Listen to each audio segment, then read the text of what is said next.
명절은 잘 보내셨죠? 예, 이번 시간에는 이해 함께 보도록 하겠습니다. 41번 보시기에 보면 용어에 관한 정의로 옳은 것 찾도록 되어 있습니다. 답은 4번이죠. 1번은 지구 단위 계획은 도시군 계획 수립 대상 지역 뒤에는 항상 전부란 말 대신 일부란 말 나와야 됩니다. 도시군 계획 수립 대상 지역은 특별시, 광역시, 시, 군 전부이고 그곳에 지구 단위 계획 수립하여 개발 사업 하기 때문에 항상 일부란 말 나와줘야 됩니다. 그리고 2번 개발밀도 관리 구역은 건폐율이나 용적률을 강화 적용하기 위해 지정되는 구역입니다. 그래서 완화란 말 나오면 틀립니다. 다만 우리 시험에 항상 나오는 것은 기반설 부담 구역이지 개발밀도 관리 구역은 시험에 안 나옵니다. 개발밀도 관리 구역은 지정해 본 적이 없기 때문에 시험거리가 아니고 다만 규제 강화 대상이다. 그렇게만 이해해 놓습니다. 그리고 이 개발밀도 관리 구역을 지정하는 자는 특광시군이고 도시군 관리 계획으로 지정하는 것 아닙니다. 그리고 이 개발밀도 관리 구역은 누구나 싫어하기 때문에 주민 의견 청취해봤자 100% 반대합니다. 주민 의견 청취 한다 안 한다? 안 한다. 그렇게만 구분해 놓습니다. 그리고 3번 용도 지역과 관련되어서는 세 번째 줄에 서로 중복되게 중복되지 않게 도시군 관리 계획으로 결정하는 것이 용도 지역입니다. 그래서 용도 지역 설명에는 항상 중복 지정하지 않는다. 그 말 보시는 게 일입니다. 그리고 용도 지구 보면 뭐 나야 되겠습니까? 용도 지역의 기능 증진시킨다. 이 말 나야 됩니다. 용도 지구에 관한 설명은 용도 지역의 기능 증진 이 말 나오는 게 답이 되게 됩니다. 그리고 4번 기반설은 7개 시설군으로 현재 구분하고 6번이 보건위생시설이고 7번이 환경기초시설입니다. 여기 보건위생시설은 죽음과 관계된 것으로서 장사시설, 도축장, 병원이 여기에 해당하게 됩니다. 그래서 답을 4번으로 해놓습니다. 그리고 5번 광역도시계획은 광역시가 아니라 광역계획권의 장기 발전 방향을 제시하는 계획을 광역도시계획이라 합니다. 답 4번입니다. 42번입니다. 복합용도지구 지정할 수 있는 지역 나이라는 것 찾도록 되어 있는데 답은 1번입니다.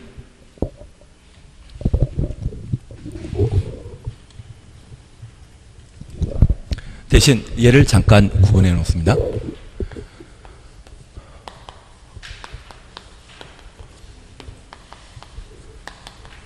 용도 지역이건 용도 지구이건 용도 구역이건 항상 대상과 절차 그리고 행위 제한 구분하시는 게 필요합니다. 우선 용도 지역 지정 대상과 관련되어서는 국토의 계획 및 이용에 관한 법령에서 용도 지구를 지정하게 됩니다. 그래서 취계, 특보, 경복고, 방방 총 9개 용도 지구를 정해 놓고 지정된 용도 지구 중에 시행령에 따라 5개 용도 지구를 세분하고 있다라는 것 구분하십니다. 어차피 올해 시험에 나오게 되면 이게 시험에 나오게 될 겁니다. 용도지구 종류와 관련된 사항 저 정도만 하나 확인하십니다. 그런데 이러한 용도지구 중에 지방자치단체에서 정하는 법을 조례라 표현하게 되는데 이 조례에 따라 용도지구를 새로 신설하거나 용도지구를 세분하거나 추가 세분하는 것이 가능합니다. 그래서 9개 용도지구에는 미관지구라는 게 없는데 미관지구를 지방자치단체에서 따로 신설하는 것은 충분히 가능하다는 것 기억하시고 조례에 따라 세분할 수 있는 것이 있다고 하면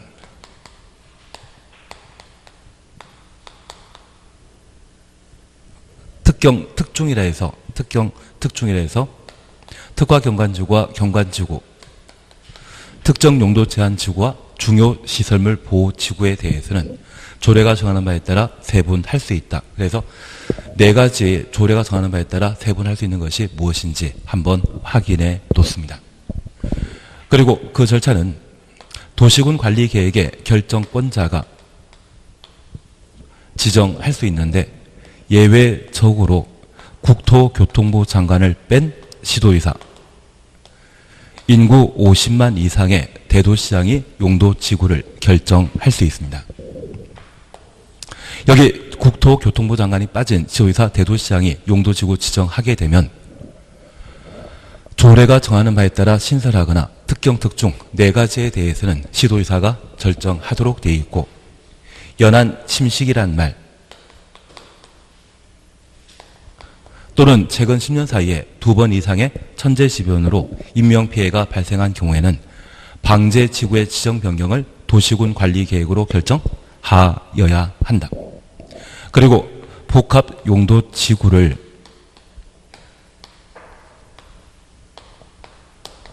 일반 주거지역과 일반 공업지역, 계획관리지역에 지정하고자 하면 누가? 시도의사, 대도시장이 결정할 수 있다는 것 기억해 놓습니다. 그래서 복합용도지구의 지정을 국토교통부 장관도 지정할 수 있다. 이 말 나오면 무조건 틀린 것으로 잡아내야 됩니다. 그리고 이런 행위 제한과 관련되어 29회 때 시험에 나왔기 때문에 올해 나올 일 없겠지만, 작년 같은 경우는 일반 주거지역에 복합용도지구 지정하게 되면 그 행위 제한에 관한 내용을 시험에 냈는데, 그때 틀린 정답을 시험에 냈던 것이 일반 주거지역의 복합용도지구의 경우에는 장사시설을 만들 수 있다고 시험에 낸 적이 있습니다. 장례식장 만들 수 있다고 시험에 낸 적이 있거든요. 그러면 이 일반 주거지역은 아파트 단지인데 그 아파트 단지 한가운데 장례식장 누가 만든다고 하면 아파트 주민들은 좋아한다? 대마로 나간다. 대마로 나갑니다. 그게 작년 정답이 되게 됩니다. 다만 올해 힘드시겠지만 그냥 재미로 해주실 것이, 일반 공업지역에 복합용도지구 지정되게 되면 이곳에는 준공업지역에 건축할 수 있는 건축물을 추가로 건축하지만 아파트와 경로당 등은 건축할 수 없습니다. 다른 거 필요 없고 일반 공업지역의 복합용도지구에는 아파트 건축할 수 없다. 거기까지만 한번 확인해 놓습니다.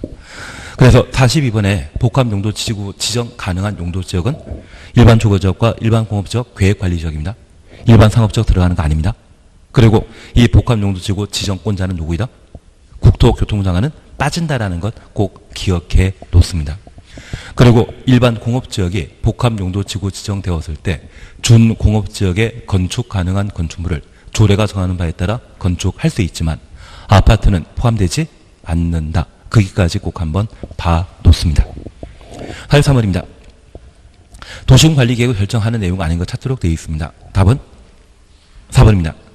기반시설 부담구역과 개발도 관리구역은 개발행위 허가 파트에 나오는 것으로서 도시군 관리계획 결정 대상 아닙니다. 그리고 5번 입지규제 최소 구역 찾으셨는데 얘가 지난달에 법이 또 바뀌었습니다.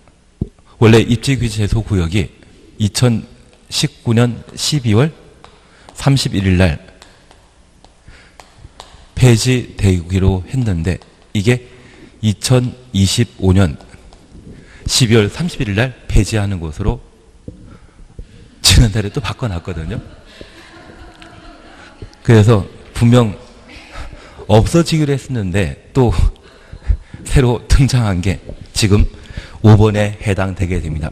작년 같은 경우는 두 문제 출제해가지고 올해 시험에 나오기 좀 힘들지만 이게 또 연장되다 보니까 해주셔야 됩니다.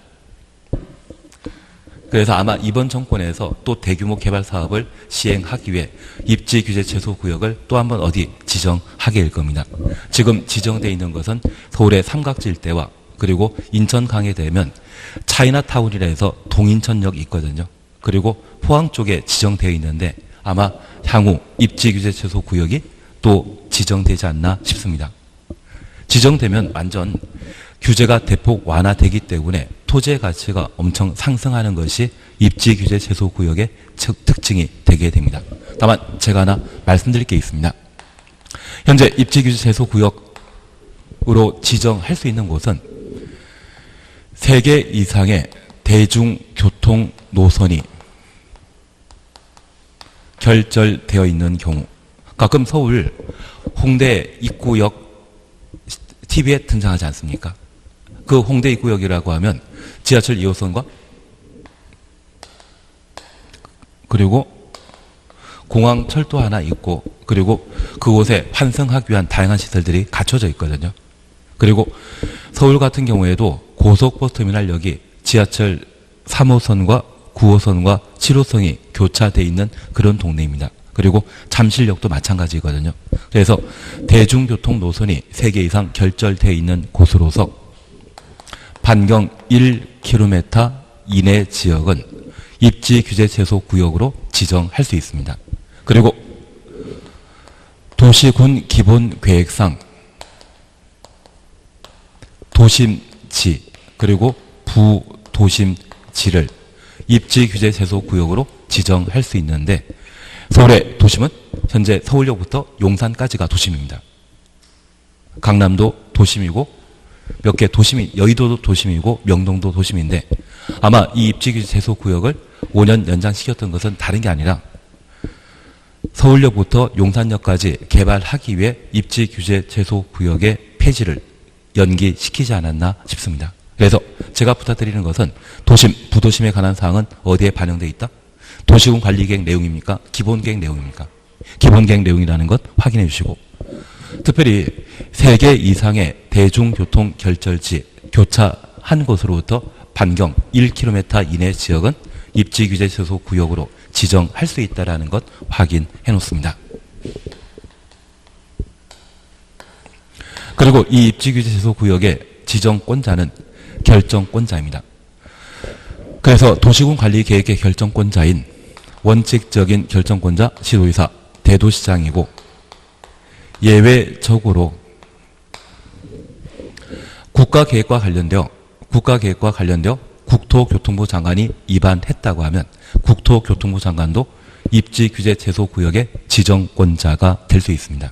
다만 국장은 원칙적인 지정권자이다, 예외적인 지정권자이다. 예외적인 지정권자입니다. 2년 전까지만 하더라도 입지 규제 제소 구역은 국토교통부 장관만 지정했는데, 지금은 시도지사, 대도시장이 지정권자로 개정되었습니다. 그래서 입지 규제 제소 구역의 지정권자는 국토교통부 장관만 지정한다. 이 말 나오면 바로 틀린 것으로 잡아내셔야 됩니다.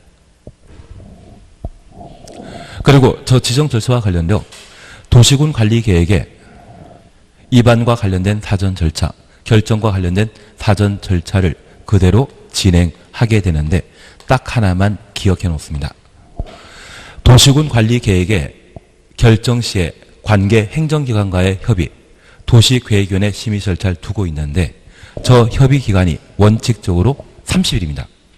대신 입지규제 제소구역 지정 시에는 그 협의 기간을 10일로 정하고 있습니다. 원칙적인 도시군 관리계획 결정 시에 관계 행정기관과의 협의 기간은 몇 시이다? 30일이지만 입지 규제 제소 구역 지정 시에는 관계 행정기관과의 협의 기간이 며칠? 10일. 이게 중요한 특징이 되게 됩니다. 그리고 이러한 방법으로 도시군 관리 계획을 결정 고시하면 즉시 지형도면 작성하고 이를 고시함으로써 효력 발생하게 되는데,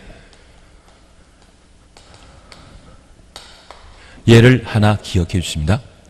저 입지 규제 제소 구역이 지정되게 되면 저 입지 규제 제소 구역을 건축법에 의한 특별 건축 구역으로 지정된 것으로 의제하게 됩니다. 대신 특별 건축 구역을 입지 규제 제소 구역으로 지정된 것으로 본다. 반대로 설명하면 틀리고, 이 법에 따라 입지 규제 제소 구역이 지정되었을 때 특별 건축 구역으로 지정된 것으로 본다. 이렇게 구분해 놓습니다. 어차피 우리 시험에 나오게 된다면 작년엔 대상에 관한 내용을 시험에 낸 적이 있습니다. 대상 시험에 나왔기 때문에 올해는 지정권자에 관한 사항 작년에 나왔습니다. 장관 지정하는 것으로 해서 전부 정답으로 처리된 적이 있거든요. 결국 올해 다시 시험에 나오게 된다면 협의와 관련된 절차 30일이 아니라 10일이고 입지 규제 최소 구역으로 지정되었다면 그것은 특별 건축 구역으로 지정된 것으로 본다. 그렇게 각각 구분해 놓습니다. 그리고 이러한 곳에는 입지 규제 최소 구역 계획을 도시군 관리 계획으로 결정하도록 되어 있는데 이 계획은 개발 계획으로 이해해 놓으시고 우리가 기억하실 것은 이때 입지 규제 최소 구역은 규제를 강화시키는 것입니까? 규제 풀어주는 것이겠습니까? 규제 풀어주는 것. 규제 최소화는 구역의 계획이기 때문에 개발을 촉진시키기 위한 규제 풀어주는 계획을 입지 규제 최소 구역 계획이라 표현하게 됩니다. 저 원래 올해 없어질 줄 알았거든요. 어떻게 또 연장될지 참 꿈에도 생각을 못했습니다. 예, 그래서 저렇게만 한번 봐주셔야 됩니다. 협의기간은 10일. 입지 최소 구역은 특별 건축 구역으로 지정된 것으로 본다. 거기까지 확인해 놓습니다. 그래서 43번은 답을 4번으로 해주시는데 5번도 그냥 한번 확인해 주시는 겁니다. 44번입니다. 행위 제한에 관한 설명을 옳은 건 찾도록 되어 있습니다. 답은 3번입니다. 용도 지역의 건축물 용도, 종류, 규모에 관한 제한, 이것을 건축 제한이라 표현하게 됩니다. 그 건축 제한은 대통령령이 정하는 바에 따른다. 한번 확인해 놓습니다. 1번은 농림지역 중에 농업진흥지역은 농지법을 적용하도록 되어 있습니다. 그러면 농림지역 지정은 국토계획법에 따르도록 되어 있지만 농업진흥지역 지정은 농지법에 따르도록 되어 있거든요. 농지법은 국토계획법의 특별법이다, 일반법이다. 특별법입니다. 그래서 농업진흥지역이 농지법에 따라 지정되었다면 특별법인 농지법의 행위 제한을 적용하도록 되어 있습니다. 이번은 크게 신경 쓸 필요 없습니다. 대신 농공단지와 관련되어서는 산업 입지및 개발에 관한 법률에 행위 제한 받도록 되어 있는데 신경 쓰지 말자. 우리가 기억하고 있는 산업단지는 국가산업단지와 일반산업단지, 도시 첨단산업단지만 기억하고 있습니다. 국가산업단지 등이 비도시지역이 지정되게 되면 지정 고시될 때 바로 도시적으로 결정 고시된 것으로 본다. 전산택 기억나시겠습니까? 전산택. 농공단지는 도시적 되는 것 아니었습니다. 그렇게만 구분해 놓습니다. 그리고 4번 농림지역 중에 보전산지 안에는 산림자원법이 적용되는 것이 아니라 산지관리법이 적용되도록 되어 있습니다. 신경 쓰지 말자. 얘도 신경 쓰는 거 아닙니다. 그리고 5번 자연환경보전지역 중에 공원구역 지정되면 도시공원 및 녹지 등에 관한 법률 적용된다는데 얘도 신경 쓰지 말자. 자연공원법을 적용하도록 되어 있는데 신경 쓰지 말자. 신경 쓰지 마십시오. 그래서 그냥 답을 3으로. 다만 제가 하나 부탁드리겠습니다. 도시군 관리 계획으로 용도 지역이 지정되게 되면 그때도 대상과 절차 그리고 행위 제한을 함께 보게 되는데 이 행위 제한은 건축 제한과 건폐율, 용적률 각각 제한하고 있습니다. 작년 같은 경우는 건폐율에 관한 내용 시험에 냈기 때문에 아마 올해 용적률 시험에 나오게 될 겁니다. 그리고 나는 건축 제한과 관련되어 6개 건축물과 관련된 건축 제한 알고 있다. 아파트는 작년에 시험에 나왔기 때문에 버리고 광해 단독택 건축할 수 없는 곳은 광해 단독택 건축할 수 없는 곳은 소음이 심각한 유통 상업지역과 전용 공업지역에는 단독택을 건축할 수 없다라는 것 기억해 놓으시고 이러한 주택가 주변에는 일종 근린 생활은 모든 용도 지역에 건축할 수 있습니다. 그래서 만약 부동산 중개업소로서 그 바다 면적 30제곱미터 미만의 경우는 1종, 30 이상 500 미만의 경우는 2종, 500 이상의 경우는 업무시설로 각각 구분했었습니다. 1종은 아무데나 건축할 수 있고 2종 근린 생활시설 건축할 수 없는 것으로서 전용 주거 지역의 경우에는 법령에 따르건 조례가 따르건 관계없이 항상 2종 근린생활시설 건축할 수 없다라는 것 기억하시고, 일반 주거 지역의 경우에는 조례가 허용하면 건축 가능한데 법령에 따르게 되면 절대 건축할 수 없습니다. 다만 저 2종 근린생활시설 중에 종교 집회장으로서 그 바닥 면적 500제곱미터 미만인 경우에는 전용 주거 지역에도 건축할 수 있습니다. 그래서 교회는 단독택 밀집한 지역에도 개척 교회에서 한두 개씩 만들어지는 것 보신 적 있다면, 저 종교 집회장으로 바다 면적 500 이상이면 종교시설이고 500 미만이면 2종 근린 생활시설인데, 얘는 전용 주거지역에도 건축할 수 있다는 것 꼭 구분해 놓습니다. 그리고 저 2종 근린 생활시설 중에 가장 대표적인 것이 술을 판매하는 일반 음식점입니다. 추석 명절 연휴 동안 집에 계셨습니까? 도서관 가서 공부하셨습니까? 여기는 가시지 않으셨습니까? 안 가진 걸로 알고 있겠습니다. 그래서 여기 일반 음식점 같은 경우는 술을 판매하는 곳이기 때문에 보전 녹지역과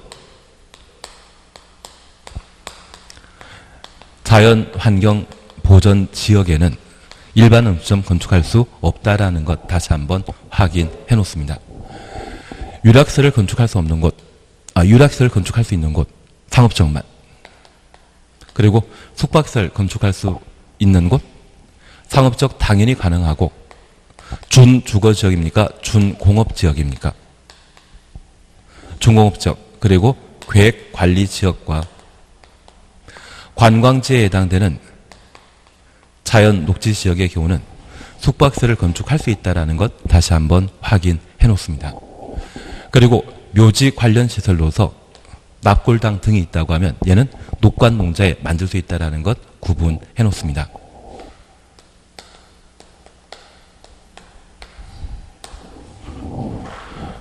그래서 건축제한과 관련되어서는 최소 6가지를 무조건 해놔야 됩니다. 학교 건축할 수 없는 곳은 어디다? 학교. 전용공업지역에는 학교 건축할 수 없다. 그 6개만 해놓는다고 하면 어떤 문제든 다 풀 수 있습니다. 그리고 녹관농자는 기본적으로 4층 이하의 건물만 건축한다는 것 다시 한번 기억하시고, 자연 취락지구의 경우에도 4층 이하만 건축할 수 있다는 것 구분하십니다. 나는 건물 용적률에 대해 모르는 거 없다? 예, 모르고 없으시죠? 그러셔야 됩니다. 예, 그래서 44번의 행위장과 관련되어 그렇게만 한번 확인해 놓습니다. 45번입니다. 용도 지역 등에 관한 설명 쓰인 것 찾도록 되어 있습니다. 1번 그냥 지나갑니다. 2번입니다. 용도 지역, 용도 구역의 지정권자가 법령에 규정된 용도 지역, 용도 구역 외의 것을 신설 지정할 수 없지만, 용도 지구는 법령에 규정된 용도 지구 외의 것을 시도지사, 대도시장이 조례로 신설 지정할 수 있다. 2번 맞습니다. 용도 지구와 관련되어서는 조례로 신설할 수 있다는 것 구분해 놓습니다. 내년에 또 법 바뀝니다. 내년에 법 바뀌게 되면 용도 지역도 조례로 신설할 수 있도록 바뀝니다. 웬만하면 올해 시험 붙고 마는 게 마음 편합니다. 공법 지금 개정될 게 엄청 많습니다. 그래서 적당히 공부하시는 게 빨리 합격할 수 있는 방법이 될 겁니다. 다만 지금 현행법까지는 지구만 조례로 신설할 수 있다는 것, 지구만 조례로 추가 세분할 수 있다는 것, 그렇게 구분해 놓습니다. 3번은 행위장과 관련된 사항으로 앞서 보셨던 지문입니다. 그냥 지나갑니다. 그리고 4번입니다. 고도지구는 최저고도지구와 최고고도지구로 세분 지정할 수 있다. 이러한 세분 지정 없죠. 그래서 답을 4번으로 해놓습니다. 그리고 5번 용도지역 서로 중복 지정할 수 없다. 이미 보셨습니다. 다만 제가 부탁드렸던 것은 용도지구는 용도지역의 기능을 증진시킬 수 있죠. 그래서 답을 4번으로 하시면 됩니다. 46번입니다. 기반설에 관한 설명 틀린 것 찾도록 되어 있습니다. 1번 얘는 해볼만 합니다. 고속도로는 있다 없다? 없다. 그것만 알면 됩니다. 그리고 2번, 3번은 이미 시험에 나온 적이 있기 때문에 신경 쓰지 말자. 신경 쓰지 말자. 정신건강에 해롭습니다. 4번입니다. 하여튼 도로는 그 종류를 세분하게 되었을 때 고속도로 없다라는 것만 기억해 놓습니다. 지하도로나 고가도로나 일반도로는 존재하지만 고속도로는 없습니다. 그리고 4번 기반시설 중에 공간시설에 해당되는 것은 광장, 공원, 녹지, 유원지, 공공공지 넓은 공간이라 해서 이러한 것들을 공간시설이라 하지만 학교와 공공청사는 공공문화 체육시설에 해당되게 됩니다. 그래서 학교, 청사 빠지는 것으로. 그리고 우리 5번 환경기초시설은 열심히 알고 있으시죠? 하수, 폐폐, 제비. 그래서 답을 4번으로 해놓습니다. 다만 우리 다시 하나 이해하실 것이 있습니다. 기반시설을 설치, 정비, 개량하려면 도시군 관리 계획으로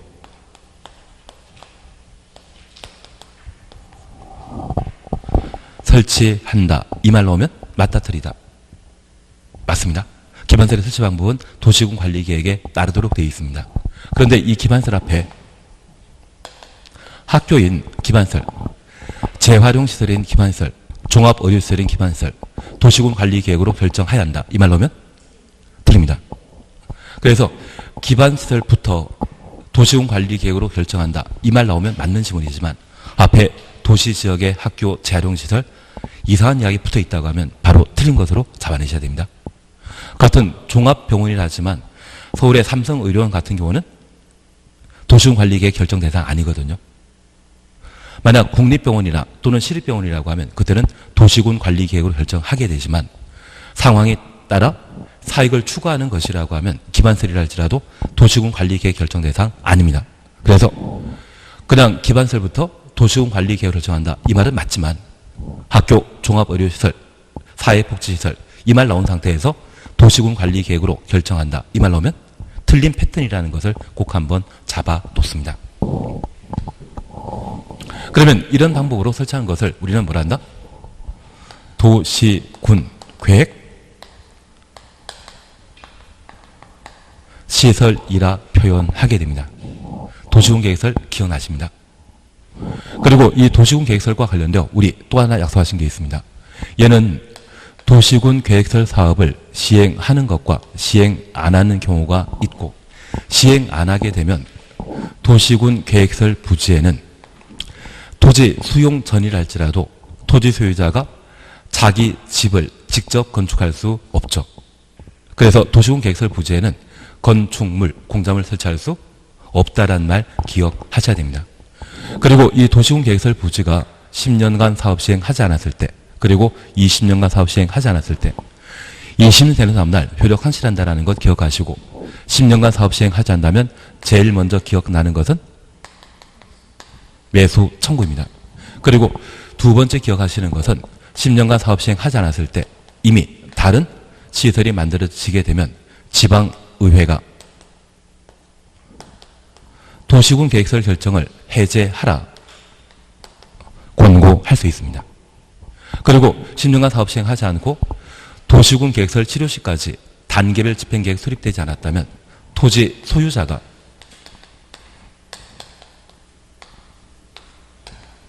해제 입안, 해제 결정, 해제 심사를 신청할 수 있다는 것 기억해 놓습니다. 그리고 10년간 사업 시행하지 않는다면 재정비하여 꼭 그 사업을 시행할 것인지 다시 한번 검토하도록 되어 있습니다. 어차피 우리 시험에 자주 출제되는 것은 예고, 얘는 23회 때와 24회 때 한번 시험에 나왔는데 그 이후 연락 두절입니다. 그리고 얘는 작년 같은 경우 입안과 관련된 내용을 시험에 냈기 때문에 다시 한번 기억하시는데 입안 신청하면 처리기간이 며칠이다? 3개월. 결정 신청하면 2개월. 그리고 3 곱하기 2 하면 6이 나올 겁니다. 6이 어디에서 나오는지만 나중에 한번 확인하시면 됩니다.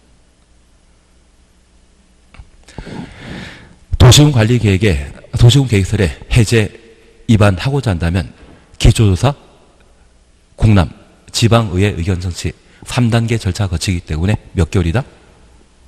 3개월이고 결정하고자 한다면 협의, 심의에 관한 절차가 거치기 때문에 몇 개월? 2개월이며 이런 절차를 거쳐 해제하기로 확정했다고 하면 그 해제 확정했을 때 6개월 안에 해제하도록 되어 있거든요. 그래서 여기 해제 위반 신청과 관련되어서는 위반 신청 시에는 처리기간 3개월이고 결정 신청 시에는 2개월이고 이 두 가지 방법으로도 구제받지 못했다고 하면 국토교통부 장관에게 해제 심사 신청하고 국토교통부 장관이 필요 없는 것이니 해제해라. 그렇게 이야기 나왔다고 하면 그런 확정이 있은 날부터 몇 개월? 6개월 안에 해제하여야 한다. 그래서 우리는 구구단을 잘 하십니다. 3일은 6. 3일은 알고 계시고 이제 6개월만 더 추가하면 되는 건데 그래서 매수 청구와 관련되어서는 항상 기본적으로 해주셔야 되는 것이고 작년 시험에 정답쯤은 아니었지만 해제 위반 신청에 관한 내용이 한번 나왔기 때문에 나머지 두 가지도 한번 살펴보시는 게 필요하십니다. 그래서 장기 미집행 도시군 계획설 부지에 대한 토지 소유자의 해제 위반 신청이 있었다고 하면 3, 2, 6입니다. 3, 2, 6으로 각각 구분해 나갑니다. 그리고 시행하기로 했다고 하면 우리 도시군 계획설이 결정 고시되게 되면 즉시 지형도면 작성해야 되고 결정 고시한 날부터 몇 개월? 3개월 이내에 단계별 집행계획을 수립하여야 한다. 이 단계별 집행계획 수립하는 자는 누구이다?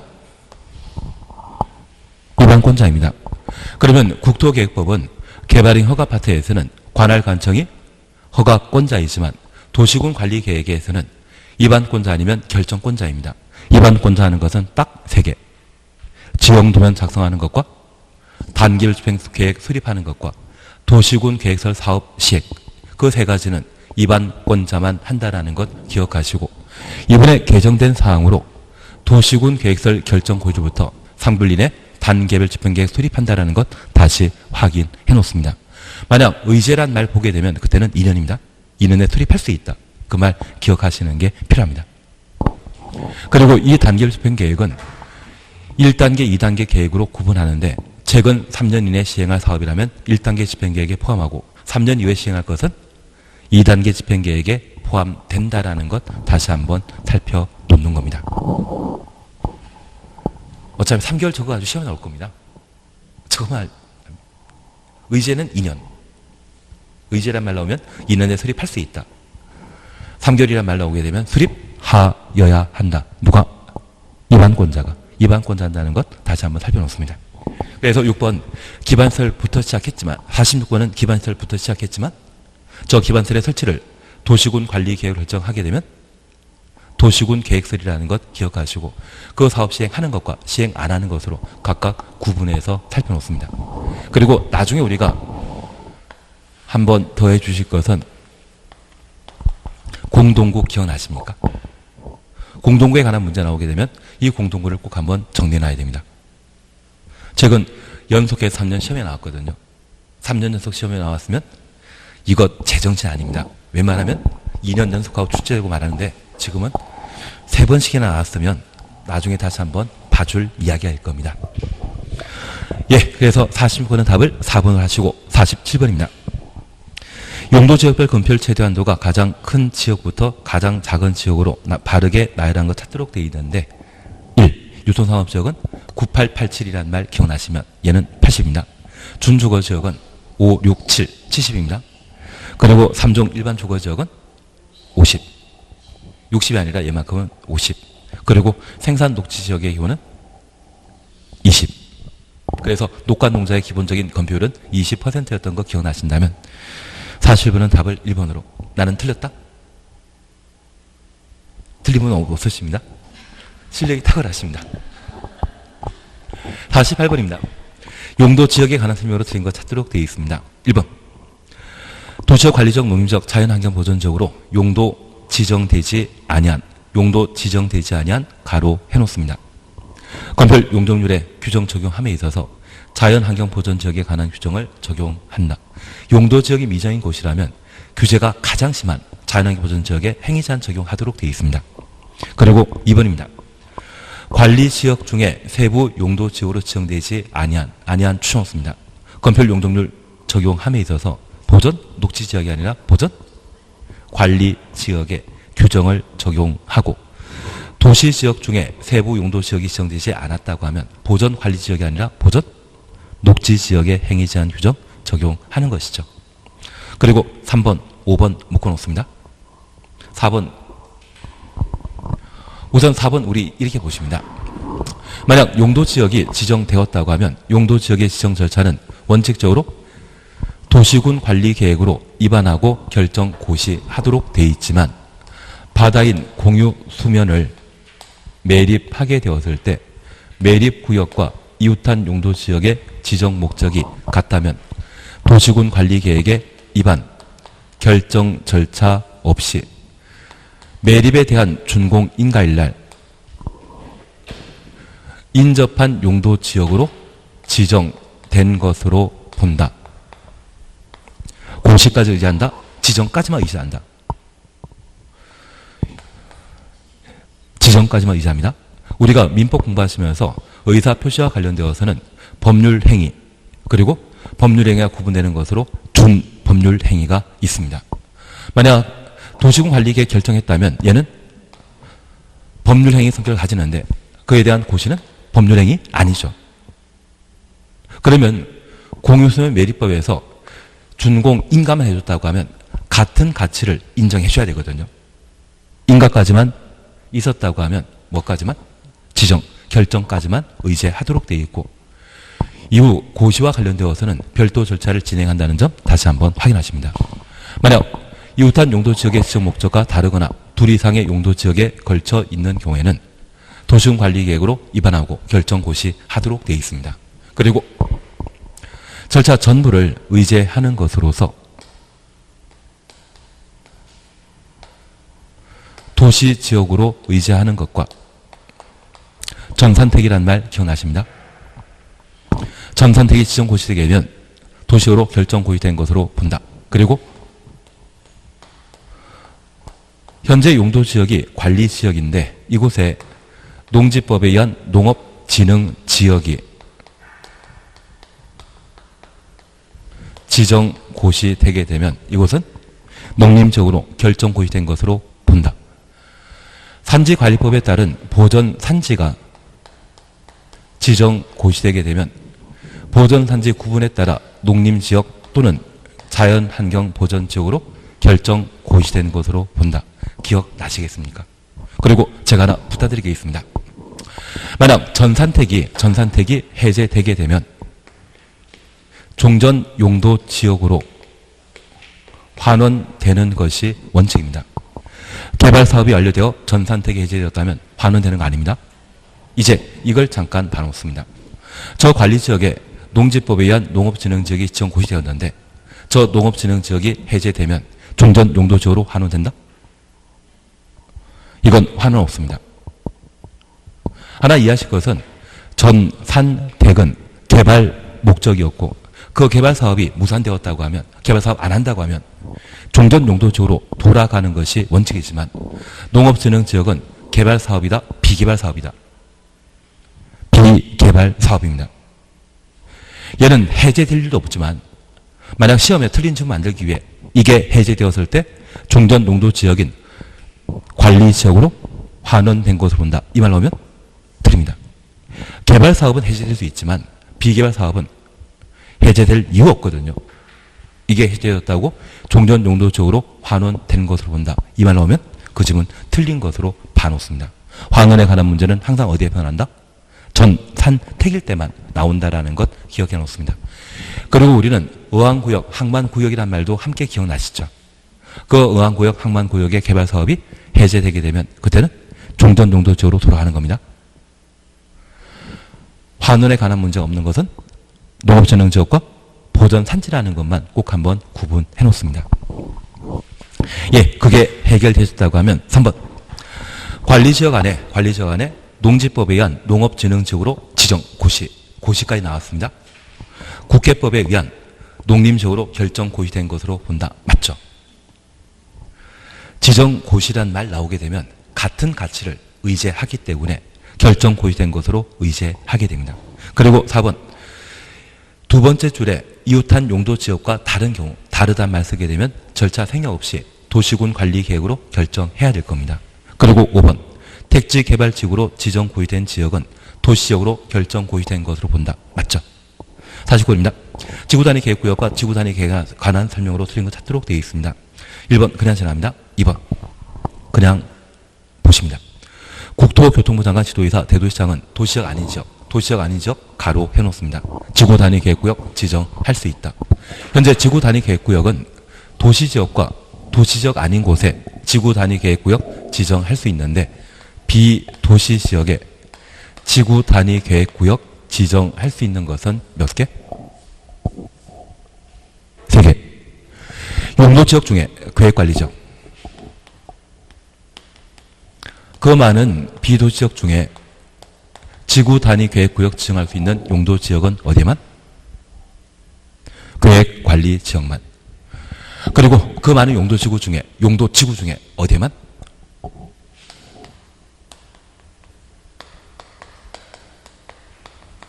개발진흥지구만.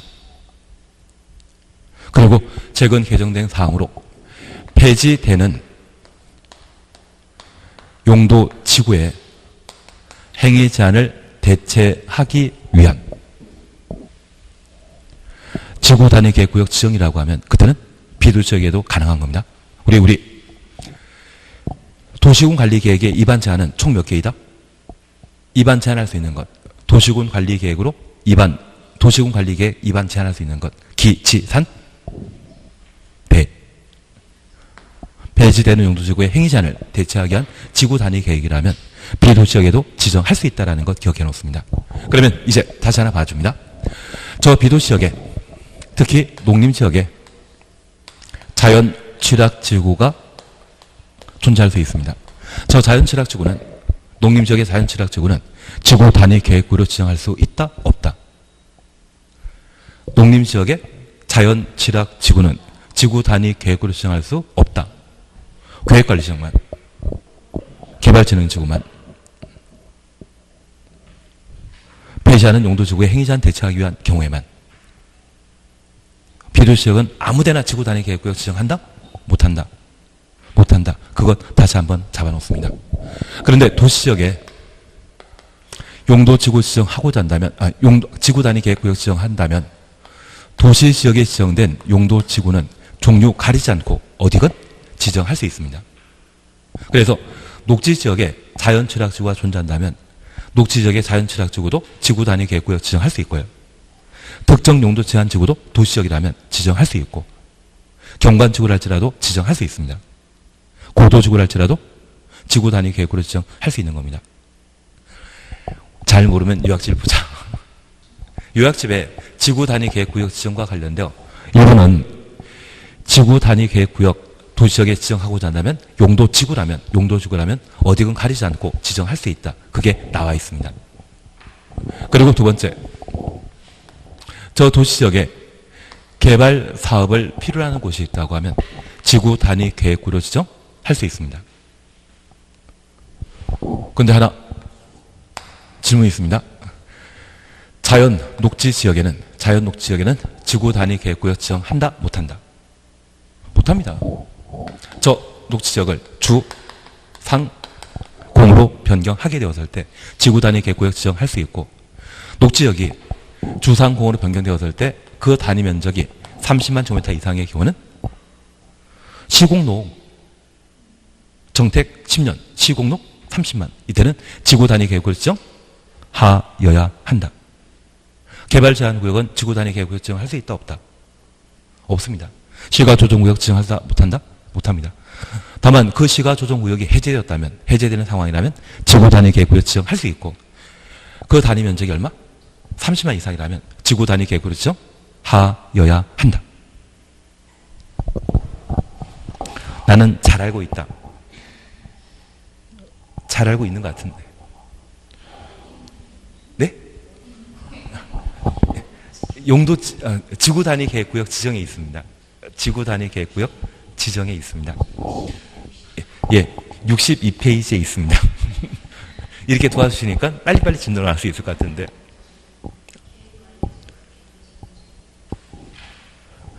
그 밑에 비도시지역이 있을 텐데 비도시지역의 지구 단위 계획구역 지정할 수 있는 대상은 몇 개? 3개. 용도지역 중에 어디만? 계획관리지역만. 용도지구 중에 어디에만? 개발진흥지구만. 폐지되는 용도지구의 행위 제한 대처하기 위한 경우라면 비도시지역의 지구 단위 계획구역 지정할 수 있습니다. 그리고 제가 하나 더 부탁드린 게 있습니다. 여기 비도시지역의 지구 단위 계획구역 지정하고자 한다면 개발진흥지구에 지정할 수 있는데 이 개발진흥지구는 주산관이죠. 그중에 제가 하나 부탁드린 게 있습니다.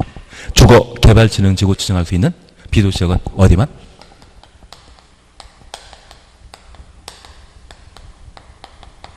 주거 개발진흥지구 지정할 수 있는 용도지역은 어디에만? 계획관리지역만. 그래서 나중에 우리가 주거 개발진흥지구 지정할 수 있는 용도지역 1번은 계획관리지역이고 2번 생산, 3번 보전, 독립적, 자연환경보전지역 5개 지문 나오게 되면 나는 어디를 찍는다? 모르더라도 가장 특별한 계획관리지역 찍으실 거죠. 오지 쓴다 그렇게 나오면 뻔한 거 찍으셔야 되지 않겠습니까? 그리고 오지 쓴다에 나머지는 주상공이 나오는데 딱 하나만 계획관리지역 나왔다고 하면 아무 생각 없이 계획관리지역만. 작년에 그렇게 시험에 나오던데요. 다음 중 아파트 건축할 수 없는 것 찾도록 돼 있는데 나머지는 다 나오고 딱 하나 계획관리지역. 계획관리지역에는 아파트 건축한다 못한다? 못합니다. 저 계획관리지역이 지구 단위 계획구로 지정되거나 저 계획관리지역이 도시개발구역으로 지정된 이후에는 아파트 개발할 수 있는데 그냥 계획관리지역 자체는 아파트 건축할 수 없습니다. 계획관리지역에는 최대 건축할 수 있는 건물 층수가 몇 층까지? 4층까지. 지구 단위 계획구역 지정되었을 때 15층, 25층 아파트 만들어지는 것이고 그전에는 계획관리 자체는 아파트 건축할 수 없다. 다시 우리가 부동산 중개업 하시게 되면 꼭 여기에 사실 거죠.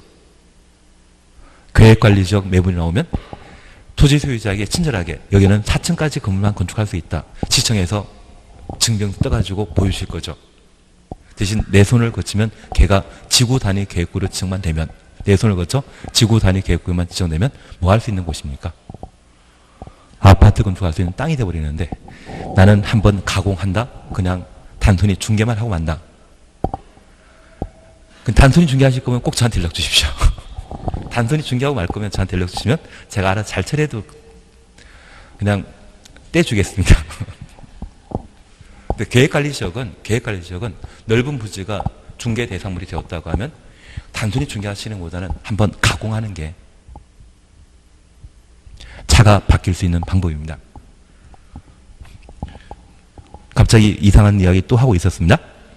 대신 우리 다시 봐주실 건 49번 2번 비도시적, 도시적 아닌 지역에도 지구 단위 계획구역 지정할 수 있다. 맞죠?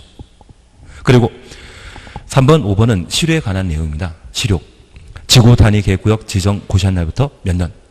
3년 내 지구 단위 계획 결정 고의되지 아니하면 3년 되는 다음 날 효력 상실한다. 그리고 5번입니다. 가로속에 주민이 입안치 않은 지구 단위 계획은 결정 고의된 때 몇 년 내 공사에 착수해야 된다? 5차. 5년 내 공사에 착수하여야 하고 착수하지 않으면 5년 되는 다음 날 효력 상실한다. 답을 5번으로 해주시는 거죠. 그리고 4번입니다.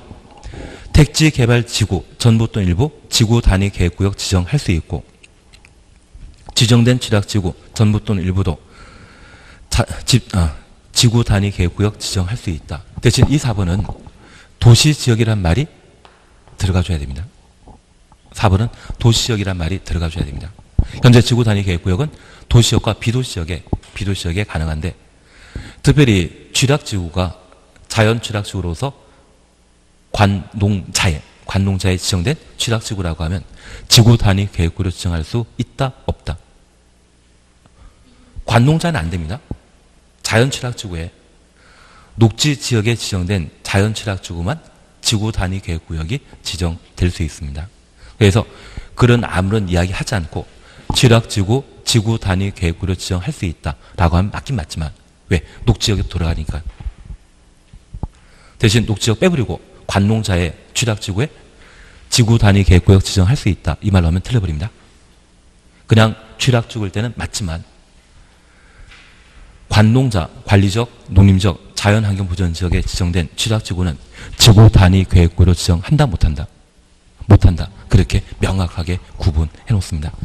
다시 우리 약속하셨습니다. 현재 도시지역에 지정되어 있는 용도지구는 종류 가리지 않고 항상 지구 단위 계획구에 지정할 수 있죠. 그것 하나를 다시 한번 봐놓습니다. 49는 답을 3번으로 하시면 되죠. 50번입니다. 개발행 허가에 관한 설명을 틀린 것 찾도록 되어 있습니다. 1번 그냥 지나가십니다.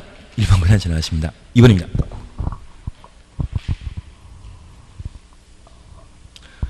1번은 행위허가 기준을 강화 또는 완화 적용할 수 있다. 이 말 나오는데 행위허가 기준을 강화 또는 완화 적용할 수 있는 것은 우리 자개생이라는 말 기억나십니까? 자개생은 시가용도, 유보용도, 보존용도 중에 어디에? 유보용도에 속하고 자개생을 뺀 나머지 녹가농자는 보존용도에 속하게 됩니다. 그 보존용도에 해당되는 나머지 용도의 경우는 도시계획인의 심의에 거쳐 개발행 허가 기준을 오직 강화만 하도록 되어 있습니다. 그래서 지금 1번의 경우에는 계획관리적 보면 자개생 생각나서 자개생은 유보용도이다. 도시계획인의 심의 거쳐 개발행 허가 기준을 강화 또는 완화할 수 있다. 이게 연결되면 괜찮은데 그렇지 않다고 하면 참 막막한 이야기가 아닌가 싶습니다.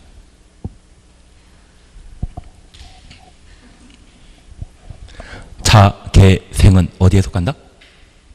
유보용도. 자개생을 제외한 녹가농자는 보존용도입니다. 그 보존용도의 경우는 도시계획인의 심의 거쳐 개발행 허가 기준을 오직 강화만 한다. 앞으로 계획관리청 나오면 항상 자개생 생각해 주셔야 됩니다. 그리고 2번입니다. 조건 붙일 때는 미리 개발행 허가 신청한 자의 의견 들어야 된다. 의견 들어야 된다. 가로 해놓습니다. 제가 하나 부탁드릴 게 있습니다. 현재 국토계획법은 개발, 정비, 보전에 관한 법률로서 그 집행은 공익사업이고 규모 큰 사업은 도시군 관리계획으로, 사익사업이고 규모 작다고 하면 특광시군에게 개발행위 허가 받아 개발하도록 되어 있습니다.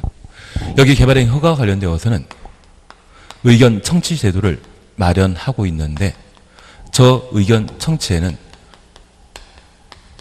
주민 의견 청취 없이 3개가 있습니다.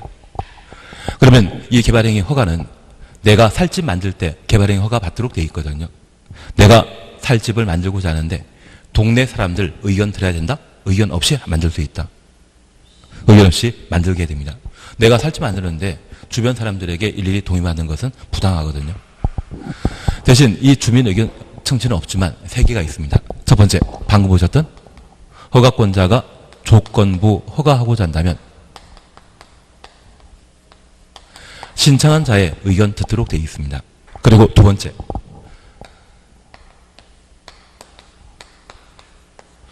도시군 계획시설사업과 도시개발사업, 정비사업을 총칭해서 뭐란다? 도시군 계획사업이라 표현합니다. 이 도시군 계획사업 부지에서 개발 행위하고자 한다면 누구의 의견 들어야 된다? 시행자 의견 들어야 됩니다. 우리가 함께 공부하시면서 매수 청구제도 기억납니다. 매수 청구를 거절당했다고 하면 도시군 계획설 부지에 지목되어 도시군 계획설 부지에 3층짜리 단독대역과 3층짜리 1종 근린 생활설과 2종 근린 생활설, 단란주점 같은 것은 못 만들죠. 그것 만들고자 한다고 하면 그때 특광지원의 허가받아 만들 수 있거든요. 그 도시군 계획설 부지에 뭔가 만들고자 한다면 누구의 허가받아야 된다? 누구에게 의견 드려야 된다?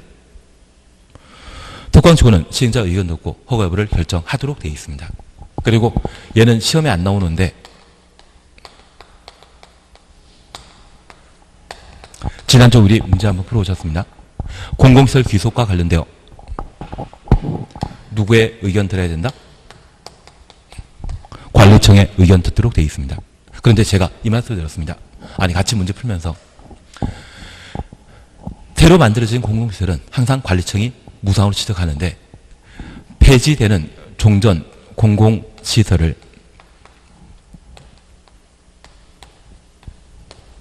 행정청이 새로운 공공시설을 만들었다고 하면 이들은 무상으로, 행정청 아닌 자가, 비행정청이 새로운 공공시설을 만들었다고 하면 종전 공공시설은 설치 면적입니까? 설치 비용입니까? 설치 비용까지만 무상으로 취득하도록 되어 있습니다. 행정청은 그냥 공짜로 취득하지만 비행정청의 경우는 어디까지만? 설치 비용까지만 무상으로. 시험에 잘 나온다 안 나온다? 잘 안 나옵니다. 나오게 되는 것은 보통 이 두 가지. 그래서 조건부가 시에는 신청한 자의 의견 듣도록 되어 있고, 도시공계획사업과 관련된 창소에서는 누구의? 시행자 의견 듣고 개발행 허가 여부를 결정하도록 되어 있습니다. 주민 의견 정치 한다 안 한다? 주민 의견 정치 없습니다. 도시군관리계획에는 주민 의견 정치 공람으로 계속 하지 않았습니까? 개발행 허가 파트에서는 주민 의견 정치 있다 없다? 없다. 그렇게 구분해 놓습니다. 그리고 51번 청문에 관한 사항은 답이 2번인데 실시계획 인가 취소, 개발행 허가 취소, 도시군 계획설 사업 시행자 취소, 이 세 가지는 청문에 관한 절차를 거치는데 우리 공인중개사법에서 많이 공부한 게 있습니다. 중요한 행정처분, 등록 말소나 취소 시에는 청문에 관한 절차를 거치도록 되어 있는데 영업 정지 처분 시에는 청문한다 안 한다? 영업 정지 처분 시에는 청문하는 거 아닙니다. 그리고 이제 다시 하나 이해하실 것이 있습니다. 우리 리얼번의 도시군 기본계획 승인 취소는 도시군 기본계획은 구속력 있다 없다? 없는 제도입니다. 승인 취소도 아예 없고 도시군 기본계획에 대한 승인 취소라고 하면 구속력 없기 때문에 청문에 관한 절차 거칠 필요 없다. 그렇게 판단하는 겁니다. 그리고 개발밀도 관리구역 지정 처분, 취소 처분이 청문 대상이지 새로 지정하는 것은 청문 대상 아닙니다. 그리고 비업 광역도시계획 승인 취소 만약 있다고 하면, 없는 제도이지만 만약 있다고 하면 광역도시계획은 구속력 있다 없다? 구속력 없습니다. 그래서 청문 대상이 아닙니다.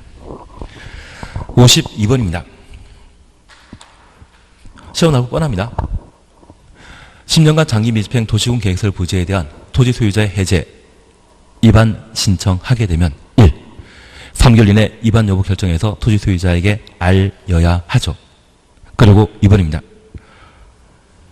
결정권자는 신청받은 날부터 몇 개월? 2개월 이내 해제 여부 결정해서 토지 소유자에게 알리도록 되어 있습니다. 그리고 3번 해제 결정 신청한 토지 소유자가 결정권자가 해제 결정하지 아니하게 송지한 때는 국토교통부 장관에게 해제 심사 신청할 수 있다. 해제 심사는 누구에게? 국장에게. 그리고 4번 해제 심사 신청받은 국토교통부 장관은 결정권자에게 도시군관리계획 결정 해제를 권고할 수 있습니다. 그리고 5번입니다. 도시군계획설 결정 해제 결정은 입안권자가 신청인에게 입안하기로 통지한 날부터 또는 결정권자가 해제 권고 받은 날부터 1개월이 아니라 6개월 이내 시에 이행하여야 한다. 6개월로 바꿔놓습니다. 그래서 우리 다른 거 없습니다. 3위는 6. 입안 신청하면 몇 개월? 3개월. 결정 신청하면 몇 개월? 2개월. 그리고 3 곱하기 하면 6개월. 그래서 해제 입안하기로 결정 통지했거나 해제 권고 받았다고 하면 6개월 내 이행하여야 한다. 그렇게 봐놓습니다. 12문제 중에 몇 개 맞췄습니까? 12문제 중에 몇 개 맞추셨습니까?